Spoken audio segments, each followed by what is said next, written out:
Hi guys and welcome back to the channel Deepak Yadav education. Welcome to the daily current affairs discussion. तो guys आज की तारीख से जितने भी मोस्ट इंपॉर्टेंट करंट अफेयर्स बनेंगे उन सभी करंट अफेयर्स को हम यहाँ पर डिटेल में डिस्कस करेंगे। ये वीडियो यूपीएससी और स्टेट पीएससी के पॉइंट ऑफ व्यू से बहुत ज़्यादा इंपॉर्टेंट होता है। तो चलो शुभ आरंभ करते हैं। बट उससे पहले अगर आप लोग को इस लेक्चर का पीडीएफ चाहिए तो क्या करना है, नीचे डिस्क्रिप्शन बॉक्स में पीडीएफ लिंक के नाम से एक लिंक दिया गया है। जैसे उस पर क्लिक करोगे ये टेलीग्राम चैनल ओपन हो जाएगा। यहाँ से आप लोग इसके पीडीएफ को डाउनलोड कर सकते हो। साथ ही साथ अगर आप लोग मुझसे कनेक्ट होना चाहते हो तो नीचे डिस्क्रिप्शन बॉक्स में मेरे इंस्टाग्राम आईडी का लिंक मिल जाएगा। वहाँ पर कनेक्ट होकर आप मुझसे अपनी सारी क्वेरीज को पूछ सकते हो। डिस्कशन स्टार्ट करने से पहले आप सभी लोगों से एक छोटी सी रिक्वेस्ट है, वीडियो पे जो लाइक का बटन है उसको दबा देना। हमेशा की तरह आज भी हमारा टारगेट 2K प्लस लाइक्स का रहने वाला है। तो यहाँ पे यह है हमारा आज का सबसे पहला और एक बहुत ज़्यादा इम्पॉर्टेंट और इंटरेस्टिंग आर्टिकल। आपने पिछले कुछ दिनों में लिक्विड मिरर टेलीस्कोप के बारे में बहुत सारे आर्टिकल्स पढ़े होंगे। आज हम लोग डिस्कस करेंगे कि आखिरकार ये लिक्विड मिरर टेलीस्कोप क्या है, कैसे वर्क करता है, कन्वेंशनल टेलीस्कोप से कैसे ये डिफरेंट है, और सबसे इम्पॉर्टेंट बात, ये भारत का पहला लिक्विड मिरर टेलीस्कोप देखने को मिलता है। और पॉसिबिलिटी यहाँ से बहुत सारे क्वेश्चन बन जाएं तो आपको बहुत अच्छे से कवर करना है। इस आर्टिकल को आप लोग GS paper 3 science and tech से रिलेट कर सकते हो। यहाँ पे जब हम लोग डिटेल से देखेंगे तो सबसे पहले मैं आपको सोर्स दिखा देता हूँ। तो इंडियन एक्सप्रेस ने इसको डिटेल से कवर किया है एक्सप्लेन सेक्शन पर। तो यहीं से इस आर्टिकल को उठाया गया कि हाँ, भारत को अपना पहला दुनिया का लिक्विड मिरर टेलीस्कोप मिल चुका है। इससे हम लोग अंतरिक्ष में काफ़ी सारी चीज़ों को बहुत अच्छी तरीके से ऑब्जर्व कर पाएंगे। तो सबसे इम्पॉर्टेंट बात एक और चीज़ आती है जिसको नोट डाउन कर सकते हो, वो यह है कि इस लिक्विड मिरर टेलीस्कोप को कहाँ पर सेटअप किया गया है। तो इसको सेटअप करने वाली जगह है देवस्थल ऑब्जर्वेटरी कैंपस। ये जो कैंपस है इसको ओन किया जाता है एक इंस्टीट्यूट के थ्रू। उस इंस्टीट्यूट का नाम है Aryabhatta research institute of observational science, जो कि आपको उत्तराखंड में देखने को मिलेगा। तो इसी कैंपस में इस इंटरनेशनल लिक्विड मिरर टेलीस्कोप को सेटअप किया गया है। अगर हम लोग लोकेशन देखें तो एग्जैक्टली पहले तो आपको ये महान भारत का मैप देखने को मिलेगा। यहाँ पर ये एग्जैक्ट लोकेशन है जहाँ पर देवस्थल ऑप्टिकल टेलीस्कोप है। यहीं पर ये लिक्विड मिरर टेलीस्कोप को भी सेटअप किया गया है। और बाकी सारे हमारे और भी टेलीस्कोप्स हैं, जैसे कि रेडियो टेलीस्कोप्स हैं, ऊटी रेडियो टेलीस्कोप हैं। ये अलग अलग जगह पर बहुत सारे टेलीस्कोप्स हम लोगों ने सेटअप कर रखे हैं। वो सारी लोकेशन इस वाले पर्टिकुलर पिक्चर के अंदर दे रखी है। अब वो जो कैंपस है ना जिसके बारे में हमने चर्चा की थी देवस्थल, वो कैंपस आपको ये देखने को मिलेगा। ये ऊंची पहाड़ी पर ये कैंपस लोकेटेड है। तो काफ़ी ऊंचाई से हम लोग यहाँ पे पूरे अंतरिक्ष को ऑब्जर्व करते हैं। ये कैंपस पूरा का पूरा बना हुआ है। इसमें एक टेलीस्कोप तो आपको ये देखने को मिल रहा होगा, एक बड़ा सा टेलीस्कोप है, और यहीं पर एक और टेलीस्कोप रखा गया है, और यहीं पर ही लिक्विड मिरर टेलीस्कोप भी देखने को मिलेगा। तो एग्जैक्टली अगर हम लोग बात करें तो इस देवस्थल कैंपस के अंदर आपको 3 टेलीस्कोप देखने को मिलते हैं। वो 2 कौन से हैं उसके बारे में बताऊंगा, लेकिन अभी हम लोग इंटरनेशनल लिक्विड मिरर टेलीस्कोप के बारे में चर्चा कर रहे हैं। तो ध्यान रखना, यहाँ पर ये दुनिया का पहला लिक्विड मिरर टेलीस्कोप है। इसको हमने ऑलरेडी कवर कर लिया है। सबसे इंपॉर्टेंट बात क्या है, इसका काम क्या रहेगा। देखो, इसका काम ये रहेगा कि अंतरिक्ष के अंदर आपको बहुत सारी चीज़ें देखने को मिलती हैं। इनफैक्ट सेलेस्टियल ऑब्जेक्ट के अंदर सभी चीज़ें आ जाती हैं, जो भी चीज़ें आपको अंतरिक्ष में देखने को मिलेंगी, या फिर एस्टेरॉइड्स हो गए, सुपरनोवा हो गया, या स्पेस डेब्रिस हो गया, यानी कुछ रॉकी पार्टिकल्स हैं अंतरिक्ष के अंदर, या फिर सुपरनोवा यानी कि कोई बड़ा सा स्टार है जो कि एक्सप्लोड हो गया, एक्सप्लोड हो रहा है, उसके अंदर एक्सप्लोजन हो रहा है। एक्सप्लोड होने के बाद में वो न्यूट्रिनोज के अंदर कन्वर्ट हो जाता है, ठीक है, या फिर ब्लैक होल के अंदर कन्वर्ट हो जाता है। तो वो सारी चीज़ें ऑब्जर्व करने का काम करेगा ये लिक्विड मिरर टेलीस्कोप। इन चीज़ों के साथ साथ जो स्पेस डेब्रिस होता है यानी अंतरिक्ष का कचरा, उस कचरे को भी ऑब्जर्व करेगा ये हमारा लिक्विड मिरर टेलीस्कोप। तो ये यहाँ पर फ़ायदा होने वाला है। और इसको कहाँ पे सेटअप किया गया है, लगभग आप कह सकते हो 2450 मीटर्स की ऊंचाई पर। मैंने आपको बताया ना, हिमालयास के अंदर पहाड़ की ऊंचाई पर यहाँ पर इसको पूरी तरह से सेटअप किया गया है। और इससे पहले भी हमारे पास ऑलरेडी इसी वाले पर्टिकुलर प्लेस पर 2 टेलीस्कोप्स देखने को मिल जाते हैं। वो 2 टेलीस्कोप्स कौन कौन से हैं, तो आप ये देखो, यहाँ पे ये कैंपस का पिक्चर है। एक टेलीस्कोप ये है जिसको हम लोग DFOT के नाम से जानते हैं, दूसरा DOT के नाम से। ये और ज़्यादा बड़ा आपको टेलीस्कोप देखने को मिलेगा। और अभी यहाँ पर आप कह सकते हो एक और टेलीस्कोप को सेटल किया जा रहा है, वो ये है इंटरनेशनल लिक्विड मिरर टेलीस्कोप। ये इसका पूरी तरह से फ्रेमवर्क बनाया गया है, ठीक है ना। अब यहाँ पे अगर हम लोग देखें तो DOT और DFOT की फुल फॉर्म क्या है ये भी ध्यान रखना। DOT की फुल फॉर्म है देवस्थल ऑप्टिकल टेलीस्कोप, और DFOT की देवस्थल फास्ट ऑप्टिकल टेलीस्कोप। ये भी आपको देवस्थल वाले रीजन पर ही देखने को मिल जाते हैं। और अक्टूबर 2022 तक ये जो हमारा इंटरनेशनल लिक्विड मिरर टेलीस्कोप है ये भी काम करना स्टार्ट कर देगा, ये आपको फ़ायदा देखने को मिलेगा। जैसा कि इसके आगे जो नाम लगा हुआ है वो है इंटरनेशनल, तो यहाँ पे इंडिया के साथ साथ कुछ और कंट्रीज़ का भी इन्वॉल्वमेंट देखने को मिलता है, जैसे कि बेल्जियम, कनाडा, पोलैंड और उज़्बेकिस्तान का इन्वॉल्वमेंट यहाँ पर देखने को मिलेगा। आगे आते हैं, इस कैंपस की लोकेशन आप लोगों ने ऑलरेडी देख लिया है। अब बात करते हैं कि ये जो लिक्विड मिरर टेलीस्कोप है ये बाकी कन्वेंशनल टेलीस्कोप से डिफरेंट क्यों है, यानी कि जो बाकी इस प्रकार के टेलीस्कोप्स देखने को मिलते हैं नॉर्मल टेलीस्कोप्स, उनसे यहाँ पर ये क्यों डिफरेंट देखने को मिलेगा। इसके पीछे कई सारे रीज़न हैं। सबसे पहला रीज़न जो कि आप लोग ध्यान में रख सकते हो, अगर हम लोगों ने इस वाले टेलीस्कोप को सेटल किया है तो ये क्या करेगा, सिर्फ और सिर्फ एक पर्टिकुलर रीजन के ऊपर ही फोकस कर पाएगा। मान लो इस हिस्से के ऊपर ही फोकस कर पाएगा, यहाँ पे जो जो चीज़ें हो रही हैं उसी को ऑब्जर्व कर पाएगा। लेकिन जो लिक्विड मिरर टेलीस्कोप है ये बहुत वाइड एरिया में काफ़ी सारी चीज़ों को एक साथ ऑब्जर्व कर सकता है, ठीक है ना। यानी जितने भी पॉसिबल सेलेस्टियल ऑब्जेक्ट हैं, जैसे स्टार हो गया, गैलेक्सी हो गया, सुपरनोवा एक्सप्लोजन, एस्टेरॉइड, इवन जो यहाँ पर अंतरिक्ष का कचरा है, उन सबको एक साथ यहाँ पर ऑब्जर्व करने की ये कोशिश करेगा। ये यहाँ पर इसका एक बेनिफिट है।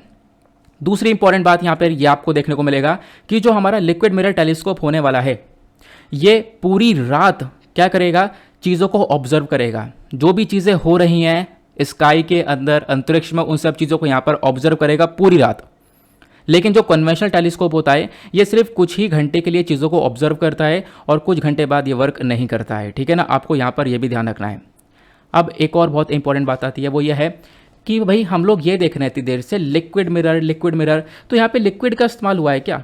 हाँ बिल्कुल सही सोच रहे हो, लिक्विड का ही इस्तेमाल हुआ है। लिक्विड मिरर टेलीस्कोप का मतलब यहाँ पर यह है कि इसके अंदर एक रिफ्लेक्टिव लिक्विड का इस्तेमाल किया गया है, जहाँ से लाइट रिफ्लेक्ट होती है और उस चीज़ पर बिल्कुल सारी चीज़ें साफ साफ दिखाई देंगी, और वो उस लिक्विड का नाम है मर्क्यूरी। तो आपको ध्यान रखना है, इंपॉर्टेंट है, आपसे पूछा जा सकता है।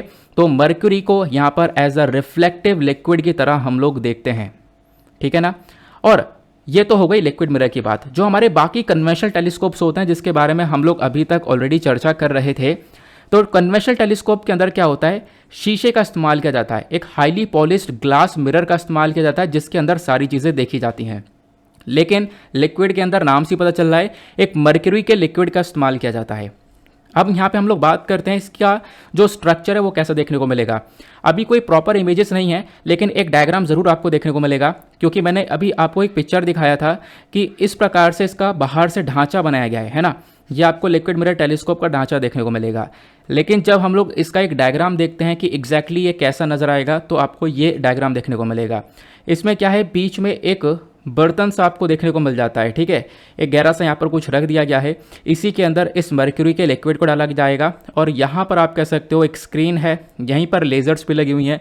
ये लिक्विड मिरर हो गया, यानी कि लिक्विड डाल दिया जाएगा और यहाँ पे लिक्विड जो है वो रोटेट होता रहेगा, ठीक है ना। और जो भी आप कह सकते हो जब भी लाइट इसके ऊपर पड़ेगी, लिक्विड के ऊपर, इस रिफ्लेक्टेड लिक्विड के ऊपर, तो यहाँ पर आप कह सकते हो जिस भी तरीके से लाइट पड़ रही है उसकी जो इमेज है वो प्रॉपरली यहाँ पर इसमें लिक्विड में दिखाई देगी, इस मिरर के अंदर दिखाई देगी। तो इसी वजह से हम लोग इसको लिक्विड मिरर के नाम से जानते हैं। तो यहाँ पे जितनी भी चीज़ें हो रही हैं वो सब चीज़ें यहाँ पर दिखाई देने वाली हैं, इसको हम लोग ऑब्जर्व करते रहेंगे। और सबसे इंपॉर्टेंट बात मैंने आपको बताया कि ये जो लिक्विड मिरर टेक्नोलॉजी या फिर लिक्विड मिरर टेलीस्कोप है ये रात भर यहाँ पर ऑब्जर्व करेगा चीज़ों को। अब रात भर ऑब्जर्व करेगा तो हमें ये हर रात लगभग 10 से 15 GB तक का जो डेटा है वो जनरेट करके दे सकता है। तो हर रात इतना डेटा निकल कर आएगा, यानी बहुत सारी चीज़ें ऑब्जर्व करके देगा। अब बहुत सारी चीज़ें ऑब्जर्व होकर आएंगी तो उसमें से हम लोग कुछ सेलेक्टेड डेटा को यूज़ कर सकते हैं और उसके ऊपर काफ़ी सारी रिसर्च कर सकते हैं, और भी बहुत सारी इन्फॉर्मेशन हम लोगों को अपने स्पेस के रिगार्डिंग मिल सकती है। क्लियर हो गया। फिर उसके बाद बताया गया कि इसी लिक्विड मिरर टेलीस्कोप के अंदर हम लोग artificial intelligence, machine learning, big data analytics, इन सब चीज़ों को भी यूज़ करेंगे ताकि इस टेलीस्कोप की जो पावर्स है उसको और ज़्यादा इंक्रीज़ किया जा सके। क्लियर हो गया। तो ध्यान रखना, एक इंपॉर्टेंट सा आर्टिकल था, छोटा सा था लेकिन बहुत कुछ थी बातें यहाँ पर जानने के लिए। आगे आते हैं नेक्स्ट आर्टिकल की तरफ। अब ये जो अगला आर्टिकल है ये भी काफ़ी इंपॉर्टेंट है, इंडिया और सेनेगल के रिलेशंस के बारे में डिस्कशन हम लोग करेंगे। इस आर्टिकल को आप लोग जीएस पेपर 2 इंटरनेशनल रिलेशंस से रिलेट कर सकते हो। यहाँ पे इस आर्टिकल को वेरियस न्यूज़पेपर्स कवर कर चुके हैं, चाहे वो द हिंदू हो, इंडियन एक्सप्रेस हो, द प्रिंट हो। इनफैक्ट यहाँ पे डायरेक्टली सरकार ने कवर किया हुआ है, वाइस प्रेसिडेंट की सेक्रेटरी की साइट से यहाँ पे पीआईबी पर यह आर्टिकल पब्लिश हुआ है। इन्होंने बोला कि हमारे वाइस प्रेसिडेंट अभी रिसेंट डेज में सेनेगल गए थे और सेनेगल जाने के बाद में ही भारत और सेनेगल के बीच में लगभग 3 मेमोरेंडम ऑफ अंडरस्टैंडिंग, जिसको हम लोग एमओयू बोलते हैं, ये साइन करे गए हैं। और इन तीनों का मेजर पर्पस यह है कि दोनों कंट्रीज़ के बीच में कल्चरल एक्सचेंज के ऊपर फोकस किया जाएगा, यूथ मैटर्स के ऊपर कॉपरेट किया जाएगा, प्लस यहाँ पर वीज़ा फ्री रिजीम को लेकर काम किया जाएगा। यहाँ पे मैं आपको बताऊँगा डिटेल से कि आखिरकार क्या क्या डिस्कशन इन पर्टिकुलर एमओयूज़ के अंदर बताया गया है।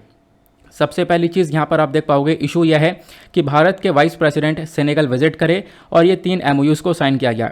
उससे भी इंपॉर्टेंट बात यह है कि भारत और सेनेगल के जो दोनों कंट्रीज़ के रिलेशन हैं उनको 60 साल हो चुका है, तो वो भी यहाँ पर हम लोग सेलिब्रेशन मना रहे हैं। अब पहले तो हम लोकेशन देखते हैं, क्योंकि लोकेशन बहुत इंपॉर्टेंट है। अब की बार आपने देखा था अफगानिस्तान की लोकेशन पूछ ली गई थी, तो इस प्रकार से लोकेशन वाइज बहुत सारे क्वेश्चन अब की बार पूछे गए हैं। मैं आपको सेनेगल के बारे में बताता हूँ। तो आपको ये अफ्रीकन कॉन्टिनेंट देखने को मिलेगा। अफ्रीका का जो वेस्टर्न साइड है, ऑब्वियसली बात है, ये कौन सा, ये वेस्ट वाला एरिया है, तो यहीं पर आपको ये सेनेगल देखने को मिल जाता है। अब सेनेगल को हम लोग रिपब्लिक ऑफ सेनेगल के नाम से जानते हैं। इसके आसपास यानी जो इसकी बॉर्डरिंग कंट्रीज़ है वो कौन कौन सी हैं उसके बारे में इंफॉर्मेशन दी गई है। जैसे इसके ऊपर आपको मॉरिशना देखने को मिल जाएगा, देन उसके बाद यहाँ पर इसके ईस्ट साइड में माली है, देन साउथ ईस्ट साइड में गिनिया है, देन साउथ वेस्ट साइड में आपको गिनिया बिसाऊ देखने को मिल जाएगा। तो ये सारी कंट्रीज़ इसके आसपास आपको देखने को मिल जाती हैं, बॉर्डरिंग कंट्रीज़ हैं। ठीक है, इसकी कैपिटल दक्कर देखने को मिलती है, ये भी ध्यान रखना। प्रेसिडेंट मैकी साल आज के टाइम पर देखने को मिल जाते हैं। आगे आते हैं, अब बात करते हैं कि आखिरकार इस विजिट के दौरान क्या क्या हुआ। तो यहाँ पे जो विजिट हुई है, इस विजिट के अंदर जो पहला मेमोरेंडम ऑफ अंडरस्टैंडिंग साइन किया गया वो बेसिकली बात करता है वीज़ा फ्री रिजीम के लिए। यानी बहुत सारे जो ऑफिशियल पर्सनल्स हैं, ठीक है, ऑफिशियल लोग आपको देखने को मिलेंगे जिनके पास पासपोर्ट वगैरह देखने को मिलेगा। ये जो ऑफिशियल पासपोर्ट होल्डर्स हैं इनको यहाँ पर एक तरीके से वीज़ा की आवश्यकता ना पड़े। अब ये वीज़ा क्या काम करता है, कैसे करता है, मैं आपको बताता हूँ। कि मान लो यहाँ पर आप किसी दूसरे कंट्री में जा रहे हो, ठीक है, तो वो कंट्री इजाज़त देती है आपको कि हाँ आप आ जाओ, उसी को हम लोग यहाँ पर वीज़ा बोलते हैं। जैसे कोई इंडिया में आ रहा है तो इंडिया यहाँ पे वीज़ा देगा कि हाँ आप यहाँ पर आ सकते हो। तो बेसिकली यहाँ पर क्या है, इसको हम लोग, इस ट्रैवलिंग को हम लोग क्या कर रहे हैं, वीज़ा फ्री बना रहे हैं। यहाँ पे वीज़ा की आवश्यकता नहीं होगी। जो भी ऑफिशियल्स और डिप्लोमेटिक्स होंगे, ठीक है, उनके पास पासपोर्ट होगा, वीज़ा की आवश्यकता पड़ेगी नहीं। इससे क्या होगा, दोनों कंट्रीज़ के बीच में जो कोऑपरेशन है वो बढ़ेगा, प्लस यहाँ पे जो ट्रैवलिंग है वो भी काफ़ी ज़्यादा बढ़ती हुई नजर आएगी, क्योंकि अभी ज़्यादा कुछ इतना कोऑपरेशन नहीं है, तो इसी को बढ़ाने के ऊपर एक मेजर फोकस किया जा रहा है। देन उसके बाद दूसरा पॉइंट आपको देखने को मिलेगा, दूसरे एमओयू के अंदर कल्चरल एक्सचेंज प्रोग्राम को लेकर चर्चा की गई है। ये जो कल्चरल एक्सचेंज प्रोग्राम है इसको यहाँ पे रिन्यू कर दिया गया है साल 2022 से लेकर 26 तक के, और यहाँ पे हम लोग बहुत सारी कल्चरल एक्सचेंजेस करेंगे, बहुत सारी संस्कृतियों का यहाँ पर एक्सचेंज किया जाएगा। पीपल टू पीपल कॉन्टैक्ट्स को और ज़्यादा मजबूत किया जाएगा, दोनों तरफ के लोगों के रिलेशंस मजबूत होंगे। अभी कल्चरल एक्सचेंज को लेकर और भी चीज़ें के बारे में आगे मैं बताऊँगा, और भी डिटेल्स आपको काफ़ी सारी इन्फॉर्मेशन मिलेगी, ठीक है ना। ये आपको फ्लैग देखने को मिल जाएगा सेनेगल का, जो कि अभी हम लोगों ने देखा था। आगे आते हैं उसके बाद, अब एक और यहाँ पे एमओयू साइन किया गया किस चीज़ को लेकर, कि दोनों कंट्रीज़ के बीच में जो यूथ पॉपुलेशन है, जो यहाँ पे यंग लोग देखने को मिलेंगे, उनके बीच में कॉपरेशन को बढ़ाया जा सके, ठीक है ना। तो इसकी चक्कर में हम लोग यहाँ पर एक एमओयू को साइन कर चुके हैं कि दोनों कंट्रीज़ के बीच में जो शेयरिंग ऑफ इन्फॉर्मेशन है वो हो, ठीक है। उसके बाद यहाँ पे वहाँ के लोग यहाँ पे ट्रैवल करें, यहाँ के लोग वहाँ तक ट्रैवल करें, इससे जो कॉपरेशन है वो और ज़्यादा इंक्रीज़ होता हुआ नज़र आएगा। तो ये सारी बातें की गई थी अभी भारत और सेनेगल के बीच में। अब बात करते हैं दोनों कंट्रीज़ के ट्रेड के बीच में, यानी कि जो व्यापार है उसके संदर्भ में यहाँ पर क्या क्या डिस्कशन हुआ है। तो इंडिया और सेनेगल के बीच में जो व्यापार है वो आप लोग देखोगे तो पिछले साल के कंपैरिजन में 37% का इंक्रीमेंट देखने को मिला है। तो 37% से यह व्यापार बढ़ता हुआ नजर आया है। तो अभी भले ही कोविड-19 पैंडेमिक रहा, उसके बावजूद भी दोनों कंट्रीज़ के बीच का व्यापार 1.5 बिलियन डॉलर्स तक का पहुंच गया था। इसमें यहाँ पे भारत ने बहुत सारी चीज़ें एक्सपोर्ट भी करी और बहुत कुछ भारत इंपोर्ट भी करता है। जैसे यहाँ पर जो ट्रेड हुआ है, agriculture, oil gas, health, railway, ministry of defence, green energy, इन सब चीज़ों को लेकर भी यहाँ पर आप देख पाओगे एक बहुत बड़ा रोल देखने को मिलेगा। भारत फोकस करता है कि इन सभी सेक्टर्स के अंदर हम दोनों कंट्रीज़ आपस में कोऑपरेट करें। फिर उसके बाद इंडिया और सेनेगल के जब हम लोग व्यापार के बारे में चर्चा करते हैं तो बहुत सारा जो फॉस्फेट है वो यहाँ पे भारत इंपोर्ट करता है सेनेगल से। प्लस यहाँ पे आप कह सकते हो इंडियन कंपनीज आज के टाइम पर क्या करती हैं, बहुत सारा जो हैवी अर्थ मूविंग इक्विपमेंट्स हैं, तो इस वाले सेक्टर में हम लोग क्या कर सकते हैं, अपनी एक्सपर्टीज़ ऑफर कर सकते हैं इन कंट्रीज़ को। अब ये जो हैवी अर्थ मूविंग इक्विपमेंट्स होते हैं बेसिकली आप देख पाओगे यहाँ पे जो हैवी ड्यूटी व्हीकल्स होते हैं जिनका इस्तेमाल हम लोग माइनिंग के अंदर करते हैं, कंस्ट्रक्शन वर्क के अंदर करते हैं, तो वहाँ पर इनका एक रोल देखने को मिल जाता है। बाकी हम लोग अगर व्यापार को देखें साल 2022 के अंदर में, तो आप लोग ये देखोगे सेनेगल से जो एक्सपोर्ट किया गया है इंडिया के अंदर में वो साल 2021 के अंदर कहाँ तक का था और आज के टाइम पर उसके बाद यहाँ पर हमने इंपोर्ट कितना किया है सेनेगल से, वो साल 2021 के अंदर आपको ये देखने को मिल जाएगा। सॉरी, सेनेगल ने हम लोगों से इतना कुछ इंपोर्ट किया है और यहाँ पर हम लोगों ने सेनेगल से इतने तक का यहाँ पर ये अमाउंट का जो भी है सब कुछ खरीदा है। तो आप लोग देख पाओगे इतने तक का व्यापार पहुँचा है दोनों कंट्रीज़ के बीच में, तो वो यहाँ पे बताया जा रहा है। साल 2021 के अंदर 500 मिलियन और उसका साल 2021 के अंदर जो भी सेनेगल इंपोर्ट्स था फ्रॉम इंडिया, यानी कि भारत से जो भी सामान सेनेगल में पहुँचा है, तो वो यहाँ पर $700 मिलियन के आसपास का आपको ये देखने को मिल जाता है। आगे आते हैं, तो ये व्यापार के बारे में हमने चर्चा कर ली है। उसके बाद भारत ने और भी बहुत सारे इनिशिएटिव्स के थ्रू सेनेगल के एक सपोर्ट देने की बात की है, जैसे कि हमारा एक upgradation of entrepreneur training and development centre. ये जो एंटरप्रेन्योर और ट्रेनिंग एंड सेंटर आपको देखने को मिलेगा, ये बेसिकली हम लोग यहाँ पर अभी सेनेगल के अंदर इसको अपग्रेड करने के बारे में चर्चा कर रहे हैं, ठीक है ना। तो ये सेंटर्स वहाँ पे बनाए गए हैं, डेवलपमेंट सेंटर बनाए गए हैं। कहाँ पे बनाए गए? सेनेगल की कैपिटल दकर में। और ये जो सेंटर बनाए गए थे वो साल 2002 के अंदर बनाए गए थे, जहाँ पे हम लोग बात करते हैं कि सेनेगल के बहुत सारे लोगों को हम लोग असिस्टेंस प्रोवाइड करवाएंगे, उनको एक सपोर्ट प्रोवाइड करवाएंगे, ठीक है ना। तो उस चीज़ को भी यहाँ पर अपग्रेड किया गया है, उसको लेकर चर्चा की जा रही है। देन उसके बाद में यहाँ पर बताया गया कुछ ऑनलाइन एजुकेशन के बारे में, जैसे ई विद्या भारती और ई आरोग्य भारती, ये इनिशिएटिव हैं। बहुत सारे जो अफ्रीकन स्टूडेंट्स हैं वो इंडिया आते हैं अपनी हायर स्टडीज़ के लिए।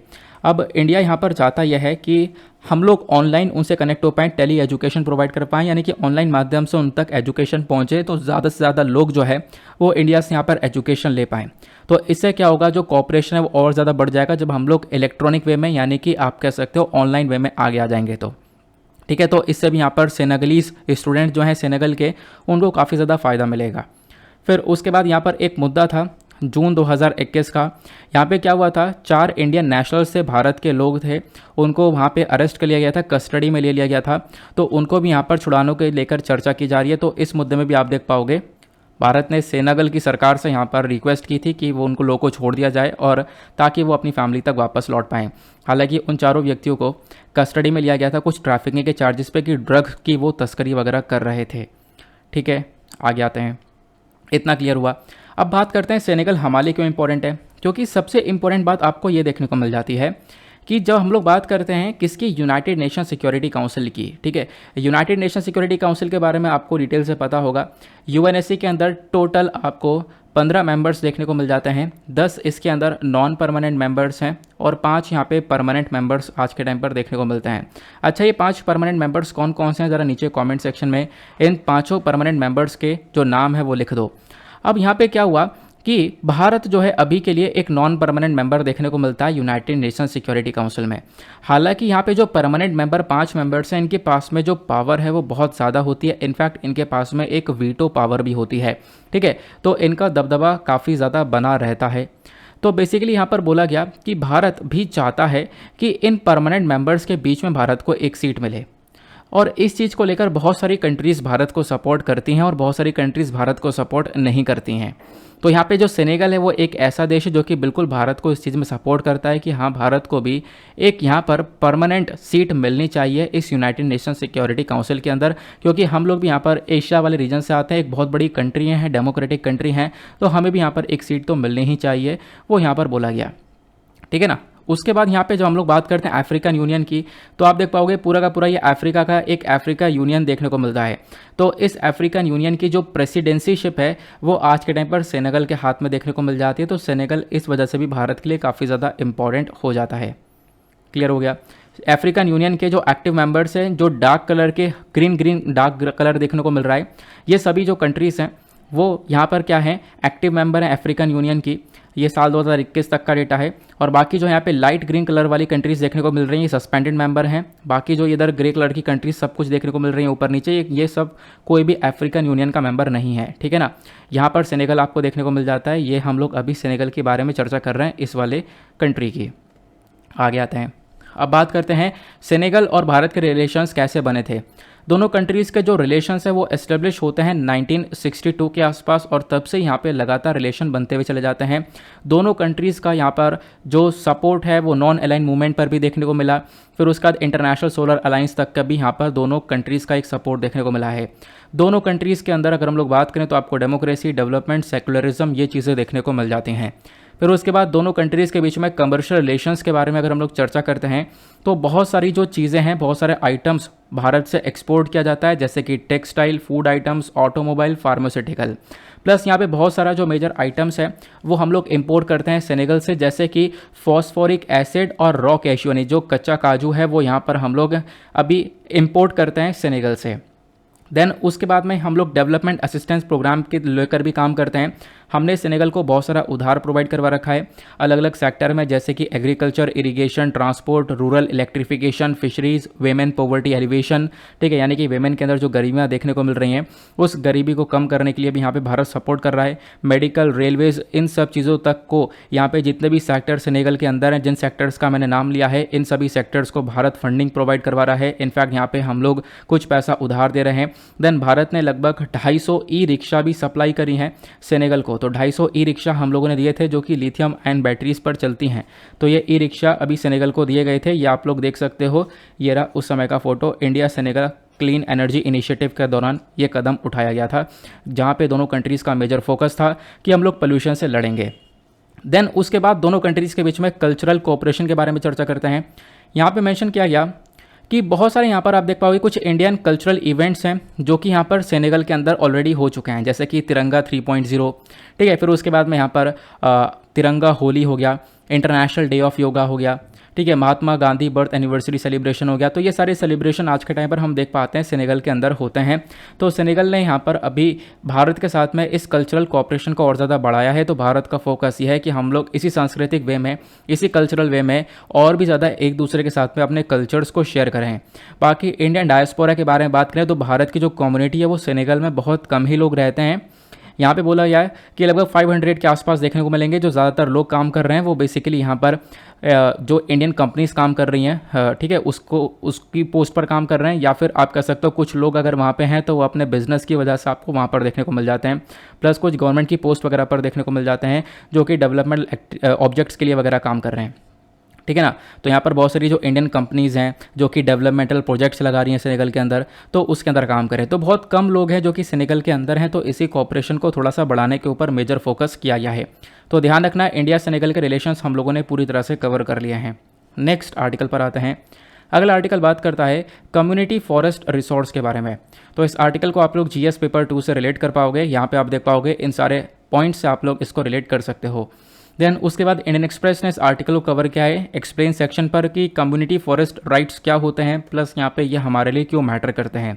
तो ये चर्चा में इसलिए आया, चर्चा में इसलिए आया क्योंकि छत्तीसगढ़ यहाँ पर सेकंड स्टेट यानी हमारे देश का दूसरा राज्य बन चुका है जिसने कम्युनिटी फॉरेस्ट रिसोर्स को रिकग्नाइज किया है as a right of a village. मैं आपको बताऊंगा कम्युनिटी राइट फॉरेस्ट क्या होते हैं। तो यहाँ पर कम्युनिटी फॉरेस्ट रिसोर्स को right of a village recognise किया है खंगेर घाटी नेशनल पार्क के अंदर। तो खंगेर घाटी नेशनल पार्क जो है वहाँ पर कम्युनिटी फॉरेस्ट रिसोर्स को अभी रिकग्नाइज किया गया छत्तीसगढ़ के थ्रू। तो छत्तीसगढ़ दूसरा राज्य बना है हमारे देश का जिसने ये काम किया है। उससे पहले 2016 में ओडिशा ने बिल्कुल सेम काम किया था। सिमिलीपल नेशनल पार्क के अंदर कम्युनिटी फॉरेस्ट रिसोर्स को यहाँ पर रिकग्नाइज किया था, इसको एक रिकग्निशन दिया था, ठीक है। कम्युनिटी फॉरेस्ट रिसोर्स क्या होता है मैं आपको बताऊंगा, लेकिन उससे पहले ये जान लो छत्तीसगढ़ के अंदर खंगेर घाटी नेशनल पार्क जो है, इसी वाले पार्क के अंदर ये बेसिकली क्या किया गया है, ये यहाँ पर कम्युनिटी फॉरेस्ट रिसोर्स रिकग्नाइज किया गया है। तो खंगेर घाटी नेशनल पार्क की बात करें तो यहाँ पे आप देख पाओगे ये लोकेटेड है छत्तीसगढ़ के बस्तर डिस्ट्रिक्ट के अंदर में। इसको हम लोग कंगेर घाटी नेशनल पार्क के नाम से भी जानते हैं। इसको यहाँ पर नेशनल पार्क डिक्लेयर किया गया था 1982 के अंदर में। उसके बाद नेशनल पार्क जो सिचुएटेड है ये बेसिकली यहाँ पर कंगेर रिवर जो है उसकी वैली पर आपको स्थित देखने को मिलेगा। तो कंगेर रिवर ध्यान रखना, ये कंगेर घाटी नेशनल पार्क में आपको देखने को मिल जाती है, छत्तीसगढ़ में देखने को मिलती है। उसके बाद में ये जो पार्क है यहाँ पे आपको बहुत प्रकार के पेड़ देखने को मिलते हैं, जैसे कि साल, उसके बाद यहाँ पर सौगोन, टीक, बैम्बू ट्रीज भी आपको देखने को मिलते हैं। फिर उसके बाद बहुत सारी पॉपुलर स्पीशी आपको देखने को मिल जाती हैं, जैसे यहाँ पर बस्तर मैना पाई जाती है जो कि आप लोग को ये दिख रही होगी, ठीक है। तो यहाँ पर इसके बारे में ध्यान रख सकते हो। अब लोकेशन अगर हम लोग देखना चाहें तो आप लोग ये देख पाओगे इंडिया के मैप में यहाँ पर छत्तीसगढ़ एग्जैक्टली लोकेटेड है और छत्तीसगढ़ के अंदर ये सारे नेशनल पार्क्स और सेंचुरीज आपको देखने को मिलती हैं। इसमें जो हम लोग बात करते हैं वो यहाँ पे कंगेर घाटी के बारे में चर्चा कर रहे हैं, आपको यहाँ पर एग्जैक्टली वो देखने को मिल जाता है, ठीक है। ये वाला एरिया हम लोग अभी डिस्कस कर रहे हैं। तो इसी वाले एरिया के अंदर क्या किया गया, कम्युनिटी फॉरेस्ट रिसोर्स को रिकग्नाइज किया है। तो अब बात करते हैं कि कम्युनिटी फॉरेस्ट रिसोर्स होता क्या है। तो आपको ध्यान रखना है बेसिकली यहाँ पर ये एक कॉमन सा फॉरेस्ट लैंड है, ठीक है। एक तरीके से आप कह सकते हो जंगल की ज़मीन है जो कि एक तरीके से ट्रेडिशनली प्रोटेक्टेड है और कंजर्व की जा रही है पर्टिकुलर कम्युनिटी के थ्रू। मैं आपको समझाता हूँ। एक एरिया है, एक जंगल है, उस जंगल के अंदर बहुत ट्रेडिशनल लोग रह रहे हैं, यानी कि आप कह सकते हो जो ट्राइबल पीपल, वो आदिवासी लोग वहाँ पे रह रहे हैं और उन्होंने उस एरिया को, उस फॉरेस्ट लैंड को एक प्रोटेक्शन दे रखा है। उस एरिया को वो कंजर्व कर रहे हैं, उसको बचा के रख रखे हैं, ठीक है ना। तो आप लोगों को ध्यान रखना है, उसी एरिया को हम लोग यहाँ पर बोलते हैं। उसके बाद यहाँ पर आप कह सकते हो जो एक कम्युनिटी है, ध्यान रखना जब कम्युनिटी की बात कर रहे हैं तो बेसिकली वहाँ पे ट्राइबल कम्युनिटी की बात हो रही है। तो उस जंगल के अंदर ट्राइबल कम्युनिटी रह रही है और उसी ट्राइबल कम्युनिटी ने क्या कर रखा है, उस जंगल को एक प्रोटेक्शन दे रखी है, उस एरिया को एक प्रोटेक्शन दे रखी है, वहाँ पर चीज़ों को बहुत अच्छे से बचा कर रख रखा है, ठीक है ना। तो इसी को हम लोग कम्युनिटी फॉरेस्ट रिसोर्स का नाम भी देते हैं, आप लोग इसके बारे में ध्यान रख सकते हो। अब यहाँ पर इनकी अपनी अपनी बाउंड्रीज होती है, क्योंकि आप जब देखोगे तो एक जंगल के अंदर 2 कम्युनिटी भी रह सकती हैं, 3 कम्युनिटी भी हो सकती हैं। तो अपनी कम्युनिटी के हिसाब से वो अपनी अंडरस्टैंडिंग से क्या करते हैं, अपने एरिया को डिवाइड कर लेते हैं, ठीक है, अपने गांव को डिवाइड कर लेते हैं। ये जो एरिया है ये बेसिकली किसी नेशनल पार्क के अंदर भी हो सकता है, आपको ध्यान रखना है। ये जो एरिया है ये किसी रेवेन्यू फॉरेस्ट के अंदर भी हो सकता है, प्लस कोई क्लासीफाई अनक्लासीफाई फॉरेस्ट के अंदर भी हो सकता है, या यहाँ पर कोई लैंड रिजर्व फॉरेस्ट है, प्रोटेक्टेड फॉरेस्ट है, सेंचुरी है, नेशनल पार्क है, किसी भी एरिया के अंदर ये आप लोग देख पाओगे। हाँ, इस प्रकार का एरिया हो सकता है जहाँ पे अलग अलग ट्रेडिशनल कम्युनिटी रह रही हो, ट्राइबल पीपल रह रहे हों। और अगर 1 से 2 कम्युनिटी या 2 से 3 कम्युनिटी रह रही है तो अपने हिसाब से, अपनी अंडरस्टैंडिंग से वो यहाँ पर इस एरिया को डिमार्केट कर लेते हैं, डिवाइड कर लेते हैं कि हाँ ये एरिया हमारे अंडर में है, हम लोग यहाँ पर इसको एक प्रोटेक्शन देंगे। तो ध्यान रखना, कम्युनिटी फॉरेस्ट लैंड क्या होता है, वो ट्रेडिशनली प्रोटेक्टेड होता है जिसको एक कम्युनिटी एक प्रोटेक्शन देकर रखती है। ये क्लियर हो गया। अब कम्युनिटी फॉरेस्ट रिसोर्स राइट क्या होता है, तो इस कम्युनिटी फॉरेस्ट रिसोर्स राइट को लेकर काफ़ी सारी बातें की गई हैं हमारे फॉरेस्ट रिसोर्स राइट के अंदर, क्योंकि हमें पता है जंगल को लेकर हमारे पास एक फॉरेस्ट रिसोर्स राइट एक्ट है 2006 का। तो इसके अंदर, इस एक्ट के अंदर सेक्शन 3 क्लॉज 1 सब क्लॉज आई जो है ये बोलता है कि देखो जो भी यहाँ पर कम्युनिटी रह रही है उस पर्टिकुलर एरिया में, उसके पास हक है कि वो क्या करे, बेसिकली उनको एक प्रोटेक्शन मिलनी चाहिए और उनके पास राइट भी है कि वो यहाँ पे क्या कर सकें, उस एरिया को कंजर्व, उस एरिया को प्रोटेक्ट कर सकें और उसको रीजनरेट कर सकें। तो ये सारे राइट यहाँ पे हमारी कम्युनिटी फॉरेस्ट रिसोर्स को मिल जाते हैं जो वहाँ पे लोग रह रहे हैं। देन उसके बाद में यहाँ पर ये जो राइट है ये बेसिकली कम्युनिटी को अलाउ भी करता है कि वो जो कम्युनिटी है वो क्या कर सके, उस जंगल के लिए, उस जंगल के यूज़ के लिए कुछ रूल्स एंड रेगुलेशन को लेकर चल सके, ठीक है ना। तो ये पावर भी आपको देख पाने को मिलेगी, कम्युनिटी के पास में आ जाती है। देन उसके बाद में यहाँ पर ये जो कम्युनिटी फॉरेस्ट रिसोर्स आपको देखने को मिलेगा, ये जो राइट्स देखने को मिल जाएंगे, तो ये इसकी भी चर्चा section 3 clause 1 sub clause B और section 3 clause 1 sub clause C के अंदर चर्चा की गई है, जहाँ पे बात बोली गई है कि देखो कि इन लोगों के पास में कौन कौन से राइट्स देखने को मिलेंगे, निस्तार राइट्स, यानी कि जैसे पहले प्रिंसली स्टेट्स और ज़मींदारी सिस्टम के अंदर राइट्स हुआ करते तो ये राइट्स इनको मिल जाएंगे। प्लस जो नॉन टिम्बर फॉरेस्ट है उस फॉरेस्ट का यहाँ पे राइट इन कम्युनिटी को दिया जाएगा, ताकि क्या कर सके हम लोग, इंश्योर कर सकें ये जो कम्युनिटी है वो उस एरिया को बचा सके और उस एरिया से वो यहाँ पर अपने जीवन को व्यतीत कर सके। क्योंकि आपको पता है कि उस जंगल वाले एरिया में जो कम्युनिटी जाकर रह रही है वो क्या कर रही है, रहने के बाद में वहाँ पे जो भी चीज़ें, जो भी रिसोर्सेज मिल रहे हैं उस रिसोर्सेज से अपने जीवन को व्यतीत कर रहे हैं, उसी को हम लोग, उसी रिसोर्स को हम लोग कम्युनिटी फॉरेस्ट रिसोर्स के नाम से जानते हैं, ठीक है ना। तो आपको ध्यान रखना है जिस रिसोर्स को प्रोटेक्शन मिल रहा है कम्युनिटी के थ्रू, वो कम्युनिटी फॉरेस्ट रिसोर्स है और उसी रिसोर्स के माध्यम से हमारे जो भी ट्राइबल पीपल हैं वो अपने लाइवलीहुड को जनरेट कर पा रहे हैं। अब ऐसा नहीं कि पेड़ को काटा जाएगा, नहीं, उसके अलावा भी बहुत सारी चीज़ें होती हैं वहाँ पर, ठीक है ना। तो उसकी यूज़ करने के बाद में हम लोग एक तरीके से उनको एक लाइवलीहुड प्रोवाइड करवा रहे हैं।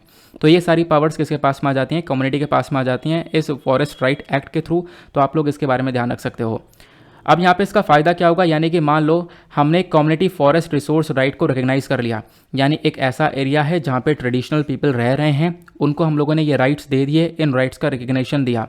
तो इससे क्या होगा, इससे यहाँ पर हम लोग फॉरेस्ट कम्युनिटीज़ के साथ में एक जस्टिस करेंगे, इनको यहाँ पे पावर्स मिलेंगी काफ़ी सारी, और ये यहाँ पर अपने हिसाब से चीज़ों को मैनेज कर पाएंगे, फॉरेस्ट को एक प्रोटेक्शन भी देंगे, ठीक है ना। और साथ ही साथ यहाँ पर आप कह सकते हो कि फॉरेस्ट को हम लोग बचा भी पाएंगे प्रॉपरली। फिर उसके बाद में यहाँ पर कुछ बातें आपको देखने को मिल जाएंगी फॉरेस्ट ड्वेलर के लिए, यानी कि जो जंगल में रह रहे हैं उनका भी एक बहुत बड़ा रोल देखने को मिलता है। उनका रोल ये है कि अगेन वो भी यहाँ पर हमारे बायोडाइवर्सिटी को प्रोटेक्ट कर रहे हैं, कंजर्व कर रहे हैं, तो उनका भी एक बहुत बड़ा रोल देखने को मिलता है। तो अगर हम लोग किसी भी एरिया के अंदर इस कंज्यूमर फॉरेस्ट यहाँ पर इस हम लोग कम्युनिटी फॉरेस्ट रिसोर्स को अगर रिकग्नाइज़ करते हैं तो इससे यहाँ पे हम लोग जंगल को तो बचाएंगे, साथ ही साथ इन लोगों के लिए भी काफ़ी कुछ कर पाएंगे, क्योंकि इन लोगों को यहाँ पे पावर्स मिल जाएंगी कि अपने लिए भी यहाँ पर ये लोग क्या कर सके, लाइवलीहुड को जनरेट कर सके।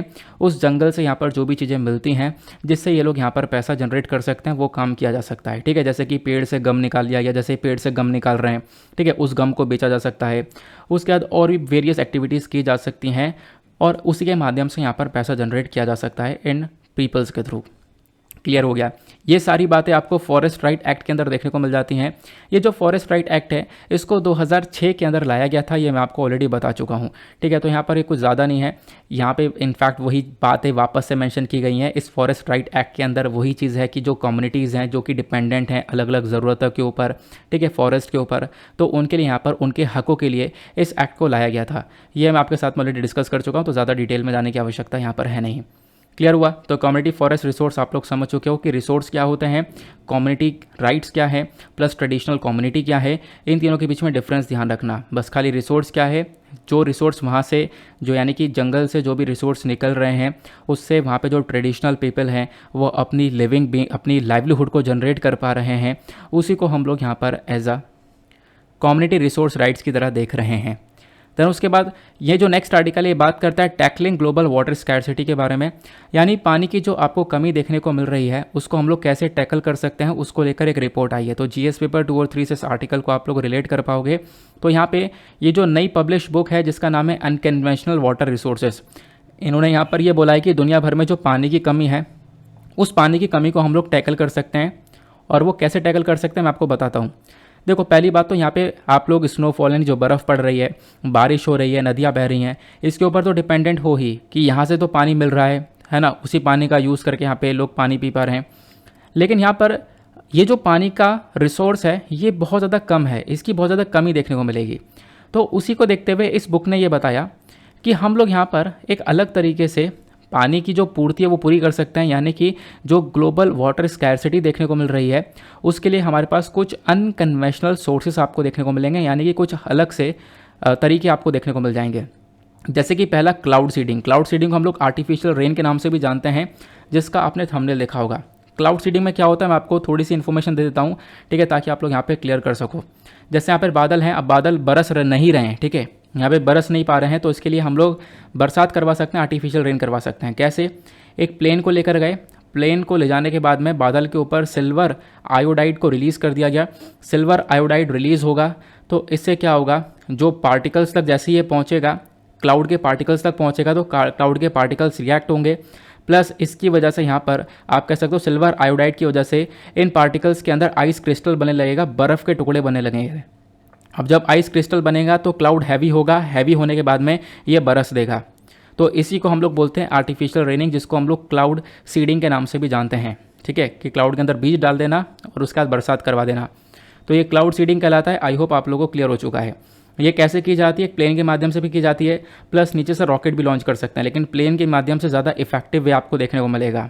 और ध्यान रखना, हवा के ऑपोजिट डायरेक्शन में की जाती है। मान लो यहाँ से हवा आ रही है, अब हवा आ रही है और प्लेन जो है हवा के ऑपोजिट में चल रहा है, ठीक है। हवा इधर से आ रही है, प्लेन इधर से जा रहा है, तो जाएगा। इससे क्या होगा, हवा का बहाव जो है ये एंड तक जो है एक तरीके से सभी बादल के ऊपर इस सिल्वर आयोडाइड को छिड़क देगा और इसकी वजह से यहाँ पर आइस क्रिस्टल्स बनेंगे और आइस क्रिस्टल बनने के बाद में बादल हैवी होगा और फिर उसके बाद बरस देगा वो, ठीक है ना। तो यहाँ पर ये काम कर सकते हैं, इससे हमें काफ़ी पानी मिल सकता है, ऐसा बताया गया। उसके बाद यहाँ पे मेंशन किया गया है किस चीज़ के बारे में, जो फॉग होता है, यानी कि जो एक तरीके से फॉग जिसको हम लोग बोलते हैं कोहरा वगैरह जो होता है, कोहरे के अंदर भी बहुत सारा मॉइस्चर पाया जाता है, ये बताया जाता है।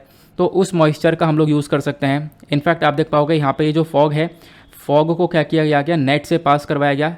तो इस नेट से जैसे हम लोग फॉग को पास करवाएंगे और इसी नेट से जब पास करेंगे तो इससे क्या होगा, बहुत सारा जो पानी है, ठीक है, वो हम लोग को यहाँ पर मिल जाएगा। तो ये बोला गया जो फॉग है यानी जो कोहरा है उसके अंदर ही बहुत सारा मॉइस्चर होता है, तो वहाँ से भी काफ़ी सारा हम लोग पानी निकाल सकते हैं। इनफैक्ट यहाँ पे बोला जा रहा है 20 लीटर्स पर स्क्वायर मीटर पर डे के हिसाब से यहाँ पर हम लोग पानी को निकाल सकते हैं। और ये जो फॉग है ये आपको कुछ ही कम ही जगह पर देखने को मिलेगा, लगभग 70 जगह पर आपको ये फॉग हार्वेस्टिंग देखने को मिलती है। अदरवाइज़ बहुत कम एरिया में फॉग हार्वेस्टिंग की जाती है जहाँ पे इस प्रकार से पानी को प्रोड्यूस किया जाता है। तो यानी कि नदियाँ और बरसात जो ये चीज़ हैं उसके अलावा ये कोई आर्टिफिशियल चीज़ है, यहाँ से हम लोग पानी निकाल सकते हैं। तीसरा यहाँ पर आइसबर्ग का एक रोल देखने को मिलता है। आइसबर्ग आप लोग यहाँ पर देख पा रहे होंगे, ये बड़ा सा बर्फीला टुकड़ा है। अब हुआ क्या है, दुनिया भर में हमने देखा है, बहुत सारी रिपोर्ट्स पब्लिश हो रही हैं कि जो बर्फीला टुकड़ा है, ये आइसबर्ग जो है ये पिघल रहा है। और आइसबर्ग यहाँ पर जब पिघल जाता है तो पिघलने के बाद में जब थोड़ा सा हल्का हो जाता है तो उसको टो कर लिया जाता है। टोइंग मतलब यहाँ पर उसको खींच के अपने कंट्री में ले जाया जाएगा। तो यहाँ पे आप देख पाओगे जो बोट है वो इस आइसबर्ग को क्या कर रहा है, यहाँ पे टो कर रहा है, बांधा गया है इसको यहाँ से और खींच के इसको अपने कंट्री में ले जाएंगे, पिघला के यहाँ पर सारा पानी मिल जाएगा।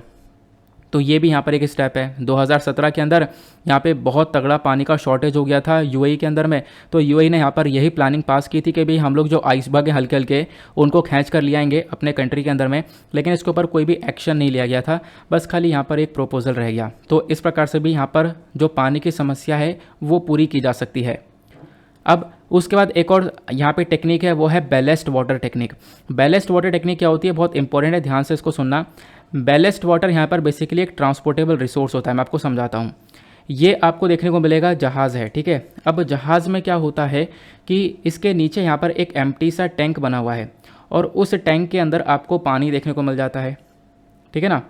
यहाँ पे अगर हम लोग देखें तो मान लो एक कमर्शियल शिप है जो कि तेल को, आयरन ओर को ट्रांसपोर्ट कर रहा है, उसके नीचे यहाँ पर एक स्टील का टैंक बनाया रहता है, जैसा आप लोग देख पा रहे होंगे यहाँ पर एक स्टील का टैंक बना हुआ है, ठीक है ना।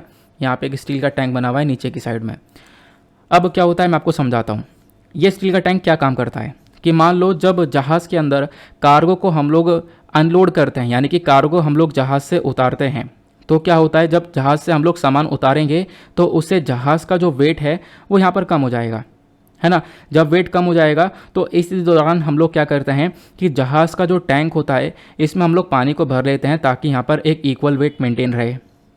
और जब कार्गो भरा रहता है, यानी कि जब शिप के अंदर सामान भरा रहेगा, तो हम लोग क्या करते हैं, इस टैंक को खाली कर देते हैं, बैलेस्ट टैंक को एम्प्टी कर देते हैं ताकि यहाँ पर वेट ज़्यादा ना हो जाए, ठीक है ना। जब कार्गो लोड होता है तो यहाँ पर वेट जो है शिप का बढ़ जाता है, इसी वजह से जो बैलेस्ट वाटर टैंक होता है यहाँ से हम लोग इस पानी को निकाल देते हैं, पानी के अंदर डाल देते हैं, ठीक है। पानी को निकाल दिया जाता है और उसका यहाँ पे समुद्र में डाल दिया जाता है, जैसा आप लोग देख पा रहे होंगे। तो ये बैलेस्ट वाटर जो है, तो बैलेस्ट वाटर का हम लोग यूज़ पानी के अंदर कर रहे हैं, कार्गो को लोड कर रहे हैं, तो ठीक है वहाँ पर डाल रहे हैं, निकाल रहे हैं, ये काम हो रहा है।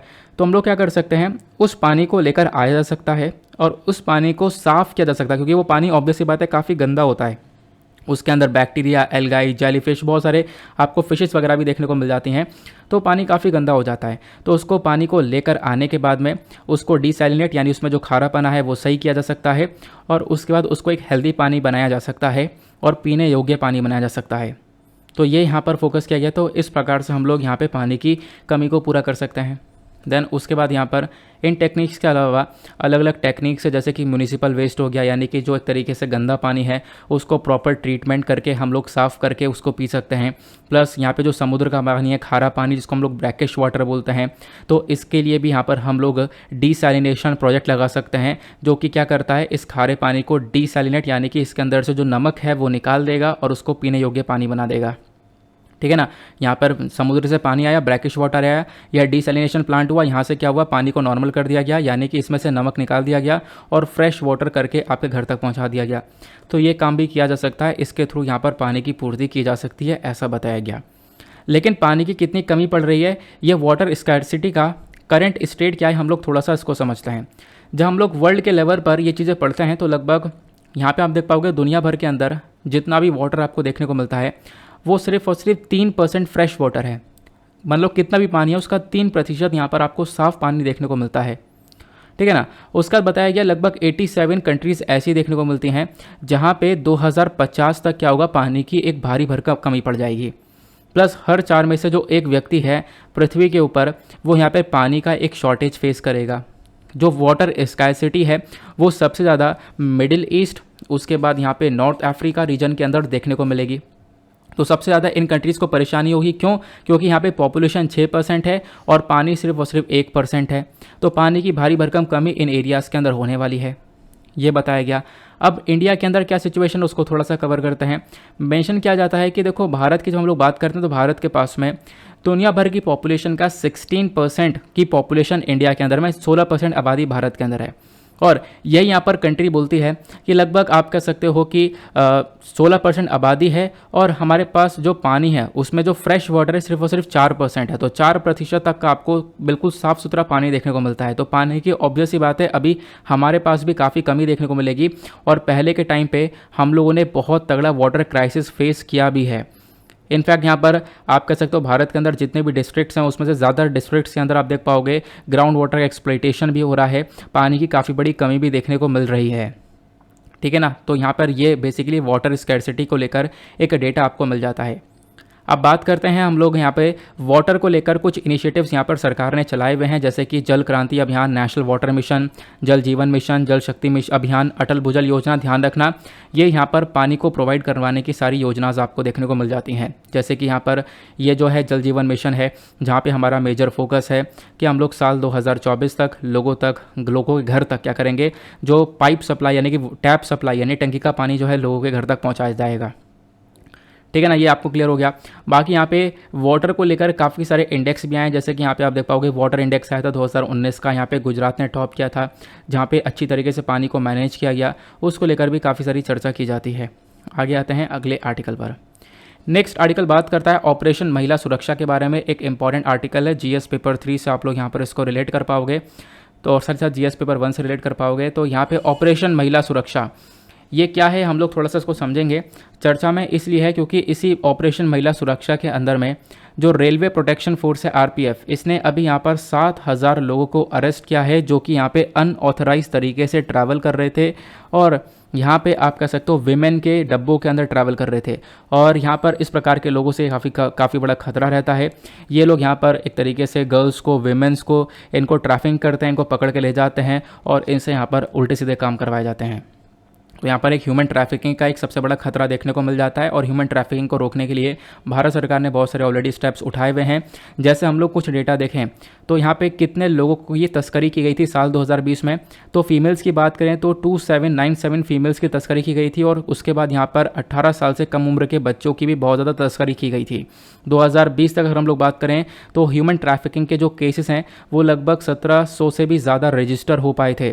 और यहाँ पे पता लगाया गया कि साल 2020 के अंदर कि ज़्यादातर जो केसेस हैं यहाँ पर जब लोगों को पकड़ के लेकर गया है, यानी कि जो विमेन हैं, बच्चे हैं, इनको ले जाया गया, तो इनसे यहाँ पर ज़्यादातर सेक्सुअल एक्सप्लॉयटेशन, फोर्स लेबर यानी कि यहाँ पे ज़बरदस्ती मजदूरी का काम, ठीक है, ज़बरदस्ती शादी करवाई गई है, ज़बरदस्ती यहाँ पर सेक्सुअल एक्सप्लॉयटेशन उनके साथ में किया गया है। तो इस प्रकार की यहाँ पर चीज़ें निकल कर आ जाती हैं, इस ह्यूमन ट्रैफिकिंग को लेकर ध्यान रखना। बाकी यहाँ पे साल 2020 का डेटा ये बोलता है, हम लोग स्टेट वाइज देखें तो सबसे ज़्यादा जो ह्यूमन ट्रैफिकिंग के केस है वो महाराष्ट्र के अंदर रजिस्टर हुए थे साल 2020 में। महाराष्ट्र के बाद में तेलंगाना, देन उसके बाद आंध्र प्रदेश, केरला, झारखंड और राजस्थान के अंदर रजिस्टर होते हुए नजर आए थे। और इसी के लिए यहाँ पर ऑपरेशन महिला सुरक्षा को चलाया गया है। ऑपरेशन महिला सुरक्षा को हमने लॉन्च किया था यहाँ पे बेसिकली थर्ड से लेकर 31 मई 2022 के अंदर में, है ना। और यहाँ पर हमने इंश्योर किया था इस ऑपरेशन के अंदर कि हम लोग जो महिला हैं उनकी सिक्योरिटी के ऊपर काम करेंगे। इसी प्रकार के और भी ऑपरेशन है, जैसे कि मेरी सहेली नाम का एक ऑपरेशन है, ये भी यहाँ पर वेमेन की प्रोटेक्शन के लिए काम करता है। रेलवे के अंदर यहाँ पर वेमेन को एक प्रोटेक्शन मिल पाए, इसके लिए ये वर्क करता हुआ नज़र आता है। फिर उसके बाद यहाँ पर मेंशन किया कि जो ये रेलवे प्रोटेक्शन फोर्स है इसके बारे में कुछ बातें बताई हैं। ये जो रेलवे प्रोटेक्शन फोर्स है जो कि यहाँ पर काम करता महिला को एक सुरक्षा देता है। ये जो फोर्स है एक आर्म्ड फोर्स आपको देखने को मिलता है। बेसिकली यहाँ पर आप कह सकते हो कि हमारी आर्म्ड फोर्सेस का एक हिस्सा ही ये आप कह सकते हो। और यहाँ पर एक तरीके से मिनिस्ट्री ऑफ रेलवेज़ के अंडर में ये फोर्सेस हमारी आती हैं। अगर हम लोग इनका इतिहास देखें तो रेलवे प्रोटेक्शन फोर्स को बनाया गया था 1882 के अंदर में। उसके बाद में यहाँ पर आप कह सकते हो काफ़ी बार हम लोगों ने इसको लेकर काम किया है। रेलवे पुलिस फोर्स को लेकर कुछ रूल्स वगैरह लेकर आए गए थे 1959 के अंदर में, ये भी आप लोग देख पाओगे, है ना। और उसके बाद में यहाँ पर मतलब काफ़ी बार कुछ चेंजेस हुए, अमेंडमेंट्स हुए, ये चीज़ें आप लोग को लगातार देखने को मिल जाती हैं। बस खाली आप लोग ज़रूर ध्यान रखना रेलवे प्रोटेक्शन फोर्स के बारे में कि हाँ इस नाम की भी आपको एक बॉडी देखने को मिल जाती है जिसका मेजर यहाँ पे काम है कि वेमेन को एक प्रोटेक्शन दी जा सके। उसके बाद यहाँ पे आज का लास्ट आर्टिकल बात करता है प्लैटीगोम्फस बैंड्रिटम। तो यहाँ पर ये क्या है, तो बेसिकली ये एक ड्रैगन फ्लाई है। तो ये आर्टिकल आप लोग जीएस पेपर 3 एनवायरमेंट से रिलेट कर पाओगे। यहाँ पे एक टॉपिक है, एक नई ड्रैगन फ्लाई की जो प्रजाति है वो असम के अंदर पाई गई है और इस ड्रैगन फ्लाई का जो नाम है वो 2 महिलाओं के नाम के ऊपर रखा गया है। तो ये जो नई प्रजाति है ड्रैगन फ्लाई की जिसका नाम है प्लैटीगोम्फस बैंड्रिटम, इसको असम के अंदर डिस्कवर किया गया है। 2 महिला के नाम पे इसका नाम रखा गया है और उन महिला का नाम है, एक का नाम है मोनिशा बेहाल जो कि यहाँ पर नॉर्थ ईस्ट नेटवर्क की फाउंडर हैं और दूसरे का नाम है रीता बनर्जी जो कि ग्रीन हब की फाउंडर हैं।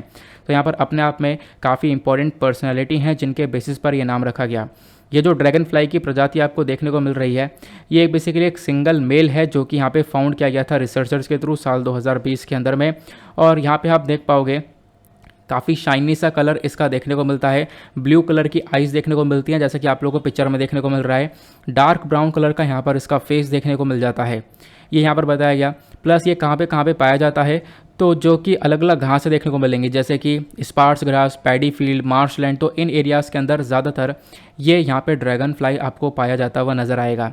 नाउ उसके बाद यहाँ पर असम का जो आप लोग मैप देखते हो, क्योंकि असम के अंदर ही क्या हुआ है ये ड्रैगन फ्लाई पाया गया है। तो अच्छा चलो बिना देखे ये बता दो असम से यहाँ पर कौन कौन से स्टेट्स जो कि अपने बॉर्डर्स को शेयर करते हैं। देन उसके बाद ड्रैगन फ्लाई को लेकर हम लोग चर्चा करें तो इसका साइंटिफिक नेम क्या है, बहुत इंपॉर्टेंट है, ध्यान रखना। इसका साइंटिफिक नेम है ओडोनेटा, ठीक है। तो ऑर्डर ओडोनेटा है यहाँ पर इसका एक साइंटिफिक नेम है, आपसे यहाँ पर पूछा जा सकता है ड्रैगन फ्लाई का साइंटिफिक नेम। अब यहाँ पे ओडोनेटा के अंदर आप देख पाओगे 3 अलग अलग ग्रुप आते हैं, तीनों अलग अलग ग्रुप के आपको यहाँ पर नाम दिख रहे होंगे। जैसे एक का नाम है एनिसोप्टेरा, देन उसके बाद यहाँ पे दूसरे का जाइगोप्टेरा, तीसरे का अनिजो जाइगोप्टेरा। तो ये अलग अलग आपको नाम देखने को मिल जाते हैं। आगे आते हैं। देन उसके बाद ये मैंने आपको ऑलरेडी बता दिया है ड्रैगन फ्लाइज के बारे में, ऑर्डर ओडोनेटा के बारे में मैंने आपको बता दिया है। देन उसके बाद हम लोग बात करते हैं ड्रैगन फ्लाइज के कुछ एग्जैक्ट स्टैटिक इन्फॉर्मेशन के बारे में कि ड्रैगन फ्लाइज क्या होती हैं। ड्रैगन फ्लाइज यहाँ पर एरियल प्रेडेटर है, आपको कुछ इस प्रकार से ये देखने को मिल जाती हैं, उड़ने वाले यहाँ पर एक कीड़े से देखने को मिलेंगे। इनके अंदर अलग अलग कलर आपको देखने को मिलता है और इन्हीं कलर की वजह से काफ़ी हद तक यहाँ पर ये ब्यूटीफुल से भी नज़र आते हैं। लेकिन जब आप लोग देखोगे तो इन ड्रैगन फ्लाई का एक काफ़ी अच्छा रोल भी देखने को मिलता है हमारे एनवायरमेंट के लिए। तो आप कहोगे अच्छा रोल देखने को मिलता है, हाँ, तो एनवायरमेंट के लिए काफ़ी अच्छा माना जाता है। क्यों? क्योंकि यहाँ पर ये हमारी एनवायरमेंट की हेल्थ को अच्छा लगते हैं। कैसे? तो यहाँ पे जो मलेरिया और डेंगू फैलाने वाले मच्छर हैं उन मच्छर को यहाँ पे ये ड्रैगन फ्लाई खा जाती है, प्लस कुछ और यहाँ पे जो कीड़े मकोड़े हैं उनको यहाँ पे खा जाती है। तो बेसिकली यहाँ पर इसी चक्कर में ड्रैगन फ्लाई क्या करता है, यहाँ पर काफ़ी सारी बीमारियों से बचाता है। हालांकि इनको खतरा क्या है कि इनका जो एरिया है उसी को यहाँ पे डिस्ट्रॉय किया जा रहा है, सबसे बड़ा खतरा यही देखने को मिलेगा। तो ड्रैगन फ्लाई के बारे में आई होप आप लोगों ने यहाँ पर काफ़ी अच्छे से समझ लिया है और ये हमारी सारी की सारी इन्फॉर्मेशन पूरी हो जाती है। अब जैसा कि मैंने बोला था कि आपको मैं एक छोटा सा रिवीजन करवा दूंगा, तो यहाँ पे पहले आर्टिकल का मैं आपको रिवीजन करवा देता हूँ, क्योंकि पूरा फिर रिवीजन करना वीडियो और ज़्यादा लेंदी हो जाएगा। बाकी हमने काफ़ी कुछ सीखा है, तो मैं आपको पहले आर्टिकल का ज़रूर रिवीजन करवाऊँगा ताकि आप लोग साइंस एंड टेक वाले आर्टिकल को लेकर जो कन्फ्यूजन है वो बिल्कुल भी ना लेकर बैठे रहो। तो पहले आर्टिकल में हमने डिस्कस किया था भारत के पहले लिक्विड मिरर टेलीस्कोप के बारे में। तो ये जो इंटरनेशनल लिक्विड मिरर टेलीस्कोप है, इस टेलीस्कोप को ओन किया गया है देवस्थल ऑब्जर्वेटरी कैंपस के थ्रू। मैंने आपको इस टेलीस्कोप को सेटअप किया गया है इस वाले कैंपस में और इस कैंपस को ओन किया जाता है आर्यभट्ट रिसर्च इंस्टीट्यूट के थ्रू। लोकेशन हम लोगों ने देख ली है, ये आपको कैंपस देखने को मिल जाएगा। यहीं पर इस लिक्विड मिरर जो एक तरीके से टेलीस्कोप है इसको सेटअप कर दिया गया है, काफ़ी ऊंचाई पर इसको सेटअप किया गया है। देन उसके बाद देवस्थल वाले एरिया में हमारे पास 2 टेलीस्कोप्स ऑलरेडी देखने को मिलते हैं, DFOT और DOT के नाम से। यह हम लोगों ने कवर कर लिया था। देन उसके बाद हम लोगों ने यहाँ पर देखा कि इस लिक्विड मिरर टेलीस्कोप और बाकी कन्वेंशनल टेलीस्कोप्स के बीच में यहाँ पर क्या डिफरेंस होता है, हम लोगों ने इसको भी कवर किया था, ठीक है ना। फिर उसके बाद में यहाँ पे हम लोगों ने देखा इसका सिग्निफिकेंस क्या देखने को मिलेगा। इंडिया और सेनेगल के रिलेशंस को हम लोगों ने कवर किया। इंडिया सेनेगल जो है अभी यहाँ पर इन दोनों ने मिलकर 3 MOUs को साइन किया है। सेनेगल की लोकेशन हम लोगों ने देखी है। यहाँ पे बात की जा रही है हम लोग अपने एक दूसरे के साथ में कोऑपरेशन को कैसे बढ़ा सकते हैं। सेनेगल की कैपिटल दक्कर देखने को मिलती है। फिर उसके बाद में हम लोगों ने यहाँ पर कवर किया कि भारत का जो यूनाइटेड नेशन सिक्योरिटी काउंसिल के अंदर एक परमानेंट मेंबर बनने का यहाँ पर पूरी तरह से थॉट है, उसको भी यहाँ पर सेनेगल सपोर्ट करता है। देन यहाँ पे दोनों कंट्रीज़ के रिलेशन 1962 से इस्टेब्लिश होना चालू हुए। देन कमर्शियल रिलेशंस की बात करें तो काफ़ी सारी चीज़ें हम लोग एक्सपोर्ट और इंपोर्ट भी करते हैं। हमने जो ई-रिक्शा है वो अभी एक्सपोर्ट किया था सेनेगल को। देन उसके बाद यहाँ पे कल्चरल बेसिस पर काफ़ी सारे इवेंट्स जो हैं वो चलाए जाते हैं। देन कम्युनिटी फॉरेस्ट रिसोर्सेज के बारे में डिस्कशन किया गया था। मैंने आप लोग को यहाँ पे बताया था छत्तीसगढ़ अभी दूसरा राज्य बन चुका है जिसने अपने कम्युनिटी फॉरेस्ट रिसोर्स को रिकग्नाइज़ किया है। तो कम्युनिटी फॉरेस्ट रिसोर्स क्या होता है, मैंने आपको बताया कि भाई एक ऐसा फॉरेस्ट लैंड एरिया है जो कि प्रोटेक्टेड एरिया है, जहाँ पे एक पर्टिकुलर कम्युनिटी रहती है। उस एरिया को यहाँ पे प्रोटेक्टेड एरिया के अंदर रखा गया है और उस एरिया में से कुछ रिसोर्सेज है जिसका यहाँ पर यूज़ किया जा रहा है। यूज़ करने के बेसिस पर यहाँ पर वो जो कम्युनिटी अपनी लाइवलीहुड को यहाँ पे जनरेट कर पा रही हैं, वो हमारा कम्युनिटी फॉरेस्ट रिसोर्स के अंदर आपको देखने को मिल जाता है, ठीक है ना। तो कम्युनिटी फॉरेस्ट रिसोर्स क्या है मैंने आपको बता दिया। ये बेसिकली वहाँ पे जो ट्राइबल पीपल्स हैं उनको सपोर्ट करने के लिए ये बेसिकली रिकग्निशन दिया जाता है। बाकी इससे फ़ायदा क्या होगा, इससे फॉरेस्ट की जो कम्युनिटीज़ उनको फ़ायदा मिलता है, प्लस जो जंगल में रहने वाले लोग हैं उनको काफ़ी सारे बेनिफिट्स मिलते हैं। फिर दुनिया भर में हम लोग पानी की कमी को कैसे टैकल कर सकते हैं हमने समझा। यहाँ पे हम लोगों ने देखा कि अनकन्वेंशनल वाटर रिसोर्सेज क्या होते हैं और कन्वेंशनल वाटर रिसोर्सेज क्या होते हैं। कन्वेंशनल वाटर रिसोर्सेज जैसे कि यहाँ पर बरसात हो गया, स्नोफॉल हो गया, तो यहाँ से भी पानी मिल जाता है। लेकिन अनकन्वेंशनल वे में यहाँ पर एक आर्टिफिशियल रेन करवाई जा सकती है, प्लस जो यहाँ पे फॉग है यानी कि जो हमारा कोहरा होता है उसमें से यहाँ पे पानी को निकाला जा सकता है। फिर आर्टिफिशियल रेन को मैंने आपको समझा दिया, क्लाउड सीडिंग भी हम लोग उसको बोलते हैं। या फिर जो बड़े बड़े आइसबर्ग्स होते हैं उनको खींच कर लाकर उनको यहाँ पर वाटर के अंदर कन्वर्ट किया जा सकता है। देन उसके बाद बैलेस्ट वाटर के अंदर बात करें हम लोग तो जो जहाज़ के नीचे आपको यहाँ पे बैलेस्ट टैंक देखने को मिलता है, इसके अंदर जो वाटर देखने को मिलता है उस पानी का हम लोग यूज़ कर सकते हैं, उसको क्लीन करके पी सकते हैं। तो ये सारे फ़ायदे आप लोग को देखने को मिल जाते हैं। बाकी वाटर स्कैरसिटी को लेकर क्या सिचुएशन है वो हम लोगों ने कवर की है। ऑपरेशन महिला सुरक्षा के बारे में जाना कि अभी यहाँ पर ऑपरेशन महिला सुरक्षा के तहत यहाँ पर जो हमारी रेलवे प्रोटेक्शन फोर्स है उसने काफ़ी सारे लोगों को अरेस्ट किया है क्योंकि वो लोग ह्यूमन ट्रैफिकिंग, मानव की तस्करी कर रहे थे। देन उसके बाद नेक्स्ट आर्टिकल में हमने ड्रैगन फ्लाई के बारे में जाना जिसका नाम है प्लैटीगोम्फस बैंडेरेटम। तो यहाँ पर इसके बारे में हमने काफ़ी सारी चीज़ें कवर करी हैं, कौन सी फैमिली से बिलोंग करता है, ठीक है ना, ये किसका यहाँ पर अपीयरेंस कैसा देखने को मिलेगा, असम में पाया जाता है। उसके बाद यहाँ पर मैंने आपको बताया कि ऑर्डोनेटा इसका नाम आपको देखने को मिलेगा। एक बेसिकली यहाँ पर पुरानी सी प्रजाति का ये नाम देखने को मिलता है। ऑर्डोनेटा के अंदर 3 अलग अलग ग्रुप आते हैं, ये हम लोगों ने कवर किया। देन उसके बाद ड्रैगन फ्लाई क्या होती है वो हम लोगों ने डिटेल से यहाँ पर समझा है। नाउ इसी के साथ हम लोग अपने अभी लेक्चर को करेंगे समाप्त और मिलते हैं आप लोगों से नेक्स्ट वीडियो के अंदर। आज के लिए bye bye, have a nice day, thank you and Jai Hind.